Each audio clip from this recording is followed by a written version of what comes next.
안녕하세요. 저는 모두가 부러워한 삶을 살다가 너무 힘들게 사는 올해 52, 이름은 박정우라고 합니다.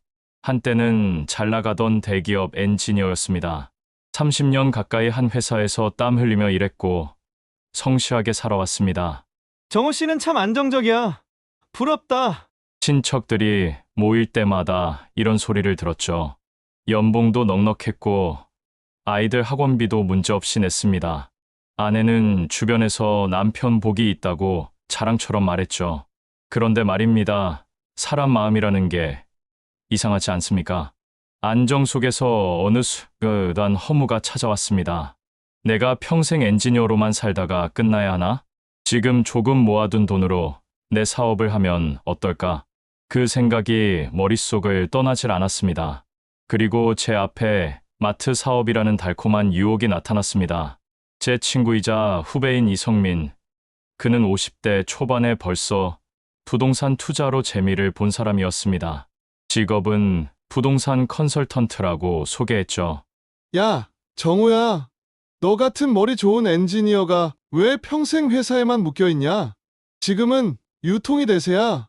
동네 마트만 제대로 운영해도 억대 수익 난다니까. 그 말이 제 마음을 뒤흔들었습니다. 수십 년 동안 매뉴얼대로 기계처럼 살아온 저에게 내 사업이라는 말은 얼마나 달콤하게 들렸는지 모릅니다. 아내는 걱정스러운 눈빛으로 말했죠.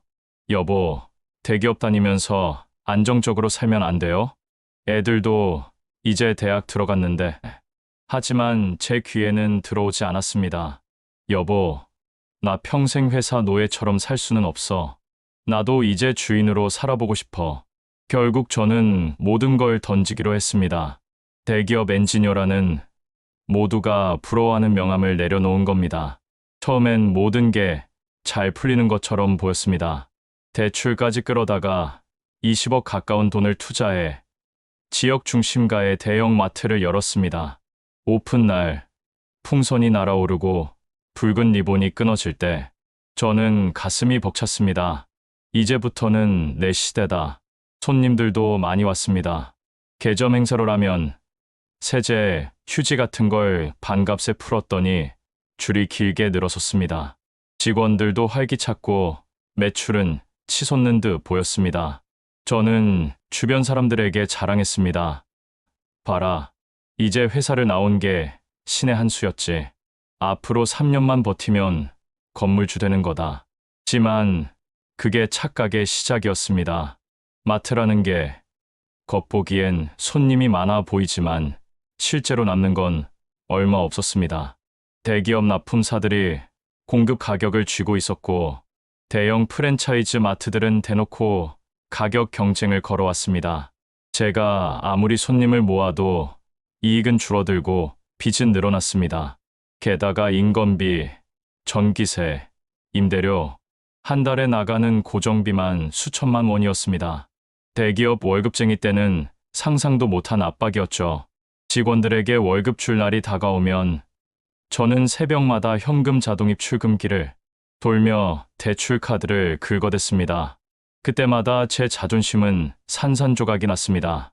아내는 눈물을 보이며 말했습니다. 여보, 제발 다시 회사로 돌아갈 수는 없어요. 당신은 돈 버는 기계가 아니에요. 왜 우리 가족까지 같이 무너져야 해요?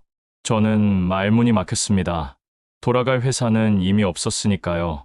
결국 3년이 채 되기도 전에 마트는 파산의 길을 걸었습니다. 대출 이자만 쌓이고 세무서는 압류 통지서를 보내왔습니다. 직원들에게 마지막 월급을 주지 못한 날, 저는 주저앉아 울었습니다. 그때부터는 가정도 지옥이었습니다.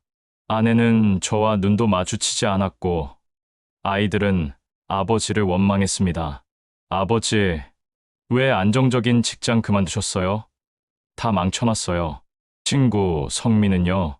그는 이미 발을 빼고 사라졌습니다. 형, 나도 힘들다. 알아서 해. 차갑게 말하고는 연락이 끊겼습니다. 저는 결국 모든 걸 잃었습니다. 집마저 경매로 넘어가고 빚쟁이들의 전화가 하루 종일 쏟아졌습니다. 그 후 저는 길거리를 헤맸습니다. 이 나이에 내가 뭘 할 수 있나. 대기업 출신이라는 자존심 때문에 처음엔 막노동도 못하겠더군요. 하지만 배가 고프면 자존심이고 뭐고 없습니다. 새벽 인력시장에 나가 철근을 날랐습니다. 허리와 무릎은 금세 망가졌습니다. 그래도 저는 살아야 했습니다. 아내와 아이들은 저를 떠났습니다. 처음엔 원망했지만 지금은 이해합니다. 제가 다 무너뜨린 집이니까요. 밤마다 쓸쓸히 공사장 컨테이너에 앉아 컵라면을 먹으며 저는 제 자신에게 물었습니다. 정호야, 대체 왜 그랬냐? 왜 그렇게 욕심을 부렸냐? 지금 저는 대리운전 기사로 살고 있습니다. 밤마다 술 취한 사람들을 태우고 시끄럽고 무례한 손님들을 상대하며 돈을 법니다. 한때는 대기업 엔지니어였던 사람이 지금은 술 취한 이들의 기사 아저씨가 된 겁니다. 어떤 날은 손님이 묻습니다. 아저씨, 뭐 하시다가 이 일하세요? 그럴 때면 저는 웃으며 대답합니다. 예전에는 엔지니어였죠. 지금은 그냥 운전기사입니다. 사람들은 놀라며 아까운 인생이네라고 말합니다. 하지만 저는 이제 담담합니다. 여러분, 저는 이 길을 걸으며 뼈저리게 깨달았습니다. 안정된 삶을 버리는 건 다시는 되돌릴 수 없는 선택일 수도 있다는 거요. 꿈과 도전 분명히 필요합니다. 하지만 무모한 욕심과 달콤한 말에 흔들려서는 안 됩니다. 저처럼 모든 걸 잃고 나서야 깨닫는다면 그건 너무 늦습니다.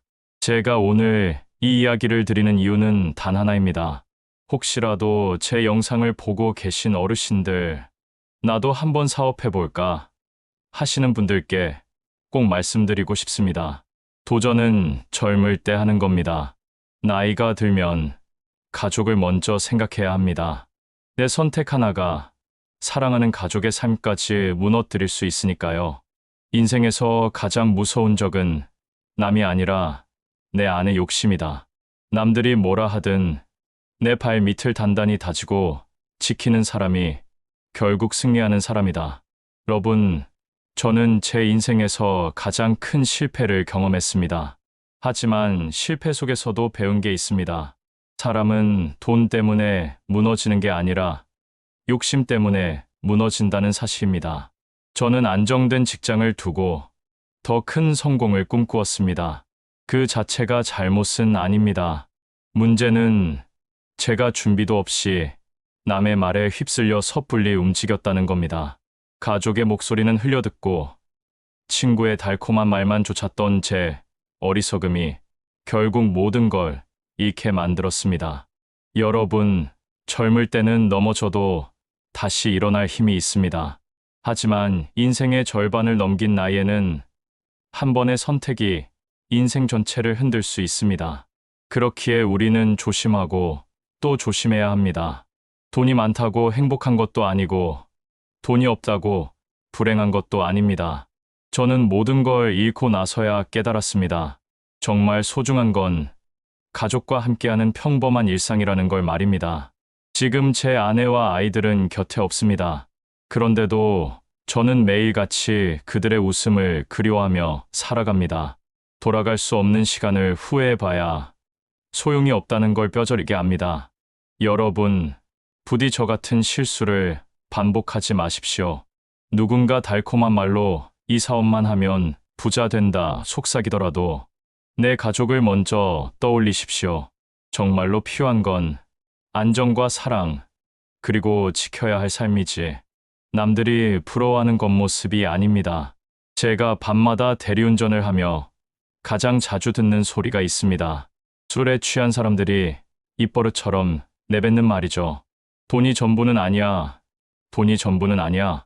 그 말이 저를 울립니다. 왜냐하면 저는 그 사실을 너무 늦게 깨달았으니까요. 여러분, 기억하십시오. 돈은 다시 벌 수 있습니다. 그러나 한번 무너진 가족의 마음은 다시는 예전으로 돌아가기 어렵습니다. 가정을 지키고 사랑을 지키는 게 결국 우리 인생의 마지막 남는 재산입니다. 망한 인생도 이렇게 다시 일어서려 발버둥 치고 있습니다. 제 얘기가 마음에 닿았다면 구독과 좋아요, 알림 설정으로 함께 해주세요. 그게 제게는 또 다른 응원이 됩니다. 끝까지 제 이야기를 들어주셔서 감사합니다.